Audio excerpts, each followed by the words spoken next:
আজি আপোনালোকে জানে যে মিছন বসুন্ধৰাৰ আবেদনৰ তাৰিখ শেষ হৈছে। আমি এটা প্ৰায় 5 লাখ আবেদন ইতিমধ্যে আমালৈকে আহিছে। আমি এটা নতুন সিদ্ধান্ত লৈছো যে নামঘৰ বা মন্দিৰে যদি কিবা কাৰণত পোৰ্টেলত আবেদন কৰিব পৰা নাই, তেওঁলোকে যদি মেনুৱেলতো আবেদন কৰে, তেতিয়াহলেও তাক গ্ৰহণ কৰা হ'ব। আৰু মেনুৱেলত আবেদন দিয়াৰ সময় আমি এই মাহৰ 30 তাৰিখলৈকে আমি বঢ়াই দিছো।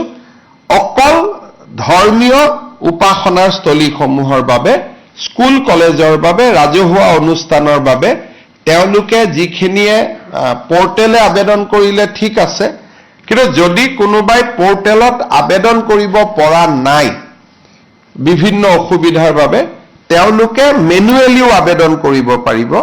আৰু এইটো ব্যক্তিৰ ক্ষেত্ৰত প্ৰযোজ্য নহব।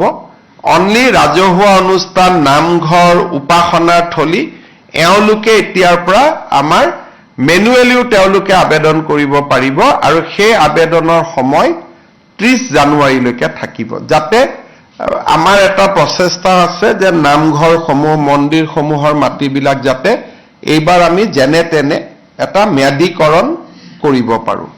আজি আপোনালোকে জানে যে মিছন বসুন্ধৰাৰ আবেদনৰ তাৰিখ শেষ হৈছে। আমি এটা প্ৰায় 5 লাখ আবেদন ইতিমধ্যে আমালৈকে আহিছে। আমি এটা নতুন সিদ্ধান্ত লৈছো যে নামঘৰ বা মন্দিৰে যদি কিবা কাৰণত পোৰ্টেলত আবেদন কৰিব পৰা নাই, তেওঁলোকে যদি মেনুৱেলতো আবেদন কৰে, তেতিয়াহলেও তাক গ্ৰহণ কৰা হ'ব। আৰু মেনুৱেলত আবেদন দিয়াৰ সময় আমি এই মাহৰ 30 তাৰিখলৈকে আমি বঢ়াই দিছো।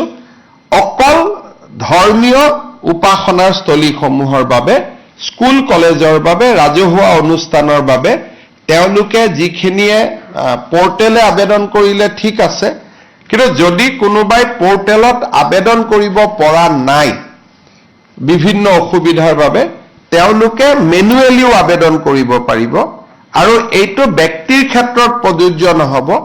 অনলি ৰাজহুৱা অনুষ্ঠান, নামঘৰ, উপাসনাৰ থলী এওঁলোকে এতিয়াৰ পৰা আমাৰ মেনুৱেলিও তেওঁলোকে আবেদন কৰিব পাৰিব। আৰু সেই আবেদনৰ সময় 30 জানুৱাৰীলৈকে থাকিব, যাতে আমাৰ এটা প্ৰচেষ্টা আছে যে নামঘৰসমূহ, মন্দিৰসমূহৰ মাটিবিলাক যাতে এইবাৰ আমি যেনে তেনে এটা ম্যাদীকৰণ কৰিব পাৰো।